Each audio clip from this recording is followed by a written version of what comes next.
Welcome to Real Estate Coaching Radio, starring award-winning real estate coaches and #1 international best-selling authors, Tim and Julie Harris. Real Estate Coaching Radio is the nation's #1 daily radio show for realtors who demand authentic, real-time coaching. Get ready for fluff-free, unfiltered, full-strength honesty about what's truly working to get you into action, helping others, and making money now in today's real estate market. Now to our hosts, Tim and Julie Harris. 3, 2, 1, we are back. It is February the 24th, and I want to thank you for where I think we were like 150 people on our Clubhouse event this morning.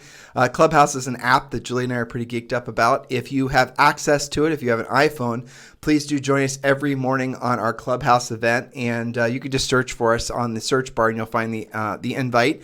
And so it's working out to be a bit of a pre-show to the podcast, which is great because we get to hear a lot. We have a lot of really great in-depth coaching type conversations with top agents around the country. So if you are Clubhouse curious, as most people seem to be nowadays, it's in the news all over the place as the fastest growing social app ever, growing faster than even Facebook.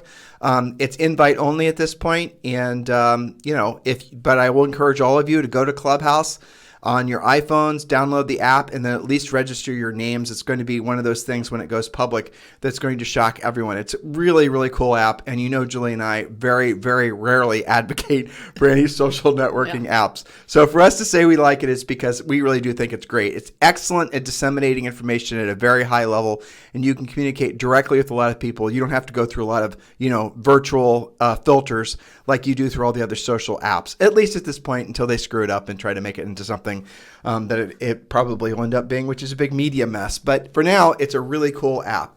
So it's called Clubhouse. And moving forward, one of the things that we are seeing and experiencing through you guys is the huge amount of headwinds and consternation from being a buyer's agent. We talk about this as a recurring theme in everything we do in our book and our, called Harris Rules, and our podcast coaching clients. A lot of people discover Julie and I because they want to learn how to be powerful listing agents. So if you're finally tired of essentially being the punching bag of the real estate market, aka just working with buyers, it's time for you to seriously consider being a listing agent. Being a listing agent, it gives you leverage. Being a listing agent allows you to basically have consistent cash flow. Being a listing agent is what the Real Estate Treasure Map is all about. The output of the Real Estate Treasure Map, which we want to give to you, is just determining what your real estate magic number is. And your real estate magic number is simply the number of listings you need at all times to meet or exceed your financial, your dreams, your goals, your obligations. And if you want a free copy of the Real Estate Treasure Map, simply text 2021 to 855-685-1045. Text 2021 to 855-685-1045. And when you do, we're going to text you back a link. Click the link, and then you can download the Real Estate Treasure Map, as well as Think and Grow Rich for Real Estate and a lot of other great books. So, Julie, yes, you titled this something that I'm not going to use, but I get your point. Julie's notes were, for the love of God, be the listing agent. So we're going to... Well, those are my thoughts lately. At least you used capital G. I did. Yes, and we're not, and we're going to obviously rename it. But yes, I mean, isn't that really the recurring theme? You're famous for saying basically working with buyers is physical labor and working with sellers is really mental and skills-based or mental labor, and that's definitely true. Mm-hmm. But now the direction the market's going, buyers agents are going to start needing to have the same sales skills and presentation skills as a listing agent. Yes, and I think that there's a level of shock and awe and surprise and outrage from buyers agents, like, how did it get this hard this fast, right?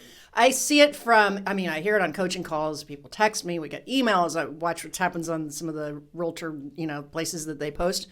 And I saw a funny picture that reminded me to make sure we drilled down on this, which was they were comparing Barbies, right? The listing agent Barbie versus the buyer's agent Barbie. And listing agent Barbie's got the glamour shot, beautiful dress, sunglasses in her hair. And then the buyer's agent had a mask dangling from her face. Her hair looked like the cat chewed on it. And she had torn jeans and stuff. And, what's the better lifestyle right now? I think people who are on the buyer side know that the listing agent always wins. Well, one of the things, again, on our Clubhouse event, make sure you guys attend that. One of the things that we are really deep diving into, and you've been doing a great job keeping on the forefront is all the essentially the headwinds that's sort of at this at this moment is destroying essentially a lot of agents' businesses that were only based on selling houses to buyers. Yes. We're seeing, and Julie and I have been warning you guys about on this podcast for at least 2 years, maybe 3 years, that we saw the low-hanging fruit as far as what the tech companies were going to try to eliminate would be the buyer agent commissions. And we talked about this exhaustively on this podcast, but obviously all of our prognostications are playing out. Julie and I have been telling you guys, focus all your best energies on becoming listing agents. Get off the hamster wheel of buying buyer leads. Stop being so opportunistic, or more specifically, stop being the bug that's attracted to the zapper light, and then start focusing on developing skills so you can actually have a real business. And you won't have to basically succumb to all the downward pressures on buyers agents commissions. And then we noticed late last year, but definitely this year, everybody is going after the buyer agent commissions, not just the iBuyers, but now savvy sellers. Yes, there is such an abundance of evidence, and you guys that are out there in the field know this because you're experiencing it. And I just wanted to go through all of the different directions that are eroding your buyer side commissions, not just the iBuyer. I mean, the iBuyer is just kind of the tip of the iceberg. So let's do that. And then I also wanted to, at the end, I don't know if you scanned down at the bottom, but I also wanted to promise them, even though this theme is about be the listing agent always wins, we also are going to do a series of podcasts about all the different strategies for you to use on the buyer side so that you win, ideally none of them being losing your commission. Right. Okay? And again, so the losing of your commission option, that's something that we're seeing a lot of pain in some of these hot seller markets. And if you're in a marketplace right now that's not being affected by this, you can pretty much assume, because of the speed of information flowing on the internet, you're soon going to have sellers that are going to start maybe asking, as if you're a buyer's agent, you're going to, if you want your offer accepted, you may go over offer. You may have an all cash buyer. You may waive your inspection. You may waive your appraisal. You may, all these things. Every single possible advantage that you can give your buyer in a purchase offer is going to be offered, but then that seller might come back to you and say, reduce your buyer's agent commission. Because that's pretty much what's left. And that's what's left. And that's what we're seeing in these hot sellers markets. And obviously, we're also seeing these iBuyers that are essentially starting out by offering commissions, co-op commissions, around 1.5 in many markets. This is the new reality when you're basically on the buyer agent, low skill side of the business. You need to migrate all your best energies to becoming listing agents. Believe us now, or believe us in a year if this market continues to tighten in favor of sellers, when the buyer agent commissions become a dollar amount, $1,000, $2,500, $500. What are you going to do then? If there's not a lot of houses for the buyers to choose from, and you have a buyer that wants to buy the house, and there is a $1 co-op, what are you going to do? Not write the contract? I mean, you guys getting the point here? Become the listing agent. It's not getting any easier. Okay, so here's a list of things that are actually going on, and this is not just a fluke scenario. This is going on consistently. It doesn't really matter what market you're in. I think the only spinoff I would say is probably Manhattan.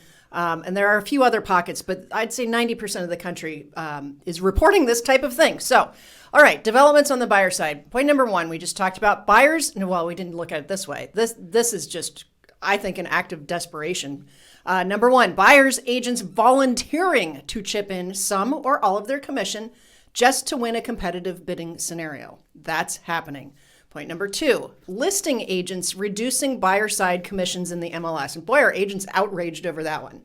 But it happens. It's happened in certain markets. It has been more negotiable than others, but now it's kind of taking root in markets that had been pretty consistent. Well, without talking about commission rates, obviously, that's always happened. It was not uncommon for when Julie and I were selling real estate for there to be the commission where the bulk of it was going to the listing agent. And what are you going to do on the buyer agent side? You can be outraged all you want, but at the end of the day, you have no control over what your pay is going to be if you're on the buyer side of the transaction. And if you want to know where the punchline of all this is going to be, this is just a reaction to the market as it is. And Julie and I were talking about this in the clubhouse this morning. We were driving back from Las Vegas to Laguna Beach. We were doing speaking events out west, and this was back in like 2008 probably. And we were driving through Victorville, California. And in Victorville, California, we actually saw a billboard that was on that major road, I-10 or whatever the heck it is. 15, going from, I think, yeah, that's right. Going from Vegas to California, as we saw a big billboard from a builder that says, if you buy one of my houses, I'll give you another for free. So it's basically a buy one, get one free. And that was not a joke. Right. And and when the market shifts back towards buyers, you're also going to see commissions increase, not decrease. So this is proof that there is no such thing as a set commission. It is really driven by market forces. So what's going on right now is probably on the extreme edge of what happens in an incredibly hot seller's market. I should hope so. Okay. But, I think this is going to continue for quite some time. So ignoring this would be, career suicide, I think. All right. So speaking of what you just said, point number 3, builders are reducing buyer side commissions, sometimes to 0%. Yes, that's a sliding scale. Okay. Check before you show. Know what you're signing up for. Point number 4, listing agents / sellers asking the buyer's agent to chip in or eliminate their buyer side commission during the negotiations so that they will accept that offer. That's absolutely happening. Point number 5, buyers having to be asked to pay out of pocket for buyer agent commissions. Boy, are agents uncomfortable about that one. Buyers being asked to pay you out of pocket, your commission. Let's hover right there for a second. So only in California, only in the United States and Canada, and I think maybe New Zealand, I'm not really sure, is there an automatic entitlement to a buyer's agent commission, meaning that only in those few areas on planet Earth, I don't know about Mars or Venus, they might do things completely different, is that where you have a commission that's being paid for the buyer's agent and the seller's agent by the seller. That's an abnormal thing. That is not how it works in the rest of the world. So and again, this is already baked in, but there's going to become a time in your future that if you do not know how to present to a buyer why you are worth the commission that you are asking the buyer to pay, you might not actually get the house. You might not actually get the sale. The buyer is not going to choose to work with you. The buyer is going to go directly to the seller or the listing agent. And that's the way it works in the rest of the world. Basically, there's brokers. They have listings. If that broker doesn't have any listings you want, Mr. Buyer, you move on to the next one. And in this type of market, that is definitely where the trend seems to be in a lot of the hottest markets. Miami now for single-family homes is definitely on fire. On our Clubhouse event this morning, a lot of people from Miami were talking about how crazy the market is down there. And a lot of Julie's points actually came from where we're seeing the markets change the quickest. So this is the canary in the coal mine. These points are telling you what's happening in these hot markets that might be happening in your market sometime soon. Yes. So let's see. Point number 6. Buyers are asking to finance the buyer side commission into their loan. And I think that this varies from area to area, what's allowable. And it also greatly varies from client to client, because if you're a 3% down FHA buyer, you're probably not going to get anything anyway. But the lender's probably not going to allow you to do that. Actually, they do. And I remember this very clearly. This is back when you and I sold real estate. Do you remember when the ABR thing became really popular? Okay, so it was then that Fannie Freddie changed the regulations that did allow the buyer's agent's commission to be financed into the contract. Okay. But Julie, that was back in probably the late 90s or the early double O's.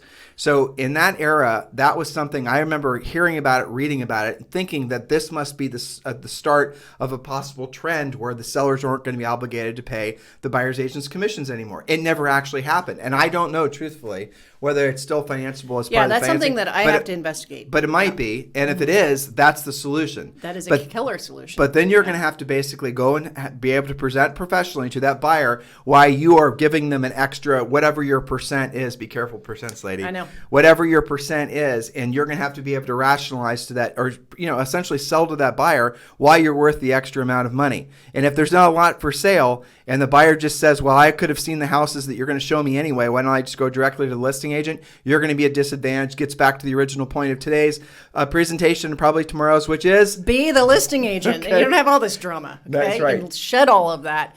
All right, so let's see. Point number 7, what you just said, buyers getting sick of losing and going directly to the listing agent. There's a lot of that going on.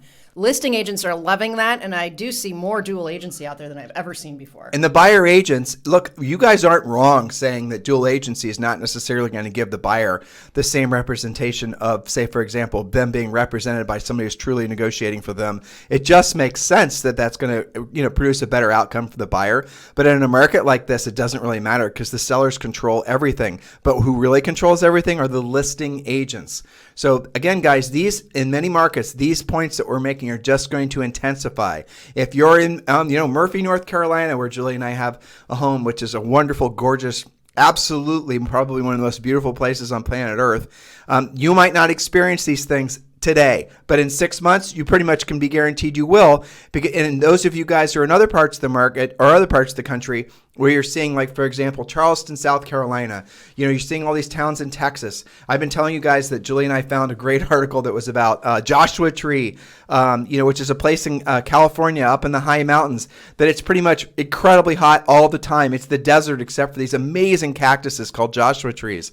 That area has never been developed residentially, and guess what's happening now? It's getting developed residentially. People are leaving the high density, high cost, more urban and suburban areas, and they're moving away from the centers of the cities around the country, around the world. And obviously there's a lot of technologies that's enabling that to happen and all kinds of things we talk about in other podcasts. But the moral of the story is they're going to bring with them their expectations of how real estate's supposed to be done based on their experiences in these very competitive, densely populated urban areas. So you have somebody who has a single family house and they basically were selling in a Miami type market of a single family home, and they're moving to, say, Murphy, North Carolina. They're going to, and their experience was this is how real estate is now done, and Murphy's not doing it that way yet. Well, you can pretty much be guaranteed that those people are going to bring their experience transacting in more competitive markets to your market, and the next thing you know, that means that your market's going to shift. Or if you're smart and you're in a Murphy, North Carolina area or any of these other wonderful areas around the country, you're going to be building your business in anticipation of the change so you're not caught by surprise. Yes, that's right. And so, our Texas agents, I would say, like Nashville, Tennessee, and Florida, they would already attest to that because of the influence of people moving out of California there. Specifically California. Specifically. And so mostly, especially the Texas agents, they're like, well, California agents or California buyers must be really used to going way over list. And, historically that's true. But that's an excellent point, Julie, because if you're in, we over talk about Austin because we have so many great coaching clients there.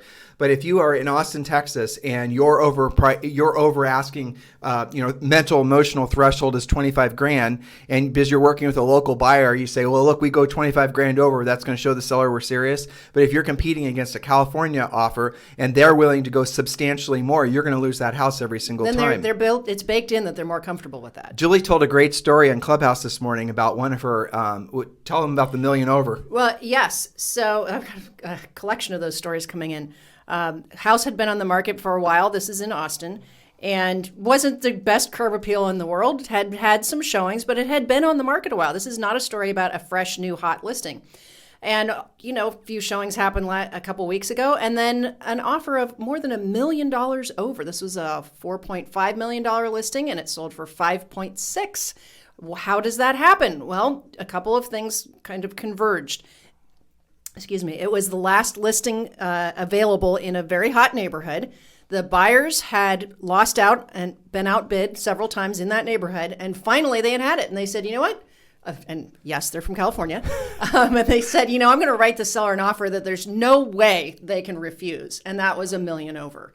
So that's pretty amazing. And that's not the only story like that. We've seen some things, and this is right in your wheelhouse of becoming a powerful listing agent.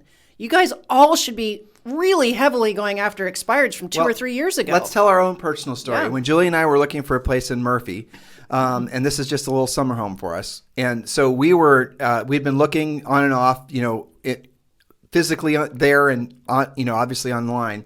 And we noticed that the prices of the homes that were similar to what we're looking for were escalating quickly. And we were talking to the listing agents, and indeed the buyers were not just from the usual ancillary markets of like Asheville or, say, for example, Atlanta. They were starting to tell stories about people coming down from the more expensive areas on the East Coast and things like that. So indeed, what was happening in even this very isolated area of the world in that central Appalachia area around Murphy, they were seeing the influx of these, essentially all cash buyers that were, they had basically conditioned themselves to pay full asking, if not over. Mm-hmm. So when we stumbled across this property that we ended up buying, and I remember we told the listing agent, very, very sweet professional gal, yes, fantastic. You should give her a plug. I will. Bonnie Dupree in Murphy, North Carolina. There you go. So, and she was very professional, very helpful, great real estate agent. But we told her, she said, well, this, what do you guys want to offer? And Julie and I said, well, full asking price. Now, could we have gotten it a little bit cheaper? Maybe. But we happen to know there are probably at least 3 or 4 buyers out there that are also looking for the same thing we were looking for. Well, and the thing that we had looked at the day before had already gone pending. Right. I mean, we literally were watching daily inventory disappear and prices go up. Yep. And this is like, not metro or urban in any way. This is out there, man. Right. This is like, you heard. You got to work for it. This is 2 hours as the crow flies from the nearest, we're going back up there this summer. And I was saying, Julie's like, should we be buying stuff before we get there and shipping it from Amazon? I said, no, Julie, we'll just go to the local Costco. Local Costco is 90 minutes away. I know. Right? Isn't that what you told me? Yeah. It's like 65 miles or something. Yeah, but I mean, still, you can. But that tells you how basically isolated it is. But you can live there now, and just something else, just because we got around the bend here. Yep. But the Starlink, Elon Musk's satellite Sure. thing, I've been hearing more and more people here in Puerto Rico, where we live, talking about the fact that they're getting on the wait list, and it's supposed to be coming. Did I tell you this? End of this year. Great. And so the upload-download speed of the Starlink satellites is incredible. So once you're able to get these Starlink satellites everywhere, you're going to see a sea change in how humans live and where they live. So the most isolated places, like what we're pointing out to you guys today, they are going to become alternatives to living in where you've been conditioned to think you have to live for the sake of employment, because your employers are going to allow you flexibility of where you're going to live. Maybe you're smart and you're selling real estate in multiple markets in multiple states right now. I mean, there's all kinds of incredible opportunities that are right at your fingertips. Just open your mind. And I have to say, this is part of the Renaissance theory, the post-COVID Renaissance theory that Julie and I work on our Sunday special podcast. So, Mrs. Harris, Yes. I have to round the bend because I have to get to a coaching call. Okay, shall we save a few of these points for tomorrow? Yeah, we'll have to save a few of Okay. these points for tomorrow. Sounds so good. Get to work and be the listing agent is our conclusion here. That's right. And you guys can always, by the way, request a free coaching call by going to freecoachingcallsforagents.com. Or frankly, you'll get a free coaching call offer if you text 2021 to 855-685-1045. Someone from our team will call you and offer you a free coaching call with one of our new member coaches. That is the fast track for you to become a listing agent. Or, of course, you can hop over to timandjulieharris.com and look at, obviously just click on coaching and become a Premier Coaching member. That's the greatest, easiest path for most of you. Is just to join our Premier Coaching program. It's timandjulieharris.com. You have the mic up to your mouth as if you want to say something. Well, if you do it now, I can see you on the Facebook Live that me and Coach Rochelle do every day it's noon on the East Coast. So if you act now, you can be on that Facebook Live this afternoon. That's right. And remember, we are absolutely, positively, yes, interested in sponsoring you at eXp Realty. So if you want to be part of Julie and I's eXp Realty group, if you want Julie Harris and Tim Harris to personally sponsor you, you simply have to text me on my private cell phone. And yes, it is my private cell phone. I know some of you text just to seeing if it's real. You do not have to just, text it and then not respond back. Just text me directly at 512-758-0206, 512-758-0206. And when you do, we will follow up and we'll have a conversation and we'll move forward assuming EXP is the right fit for you, which I can pretty much guarantee you it will be. But let's explore that option together. 512-758-0206. In the meantime, you guys have a fantastic day, and we'll talk with you on the show tomorrow. This program has been a presentation by Tim and Julie Harris, Real Estate Coaching.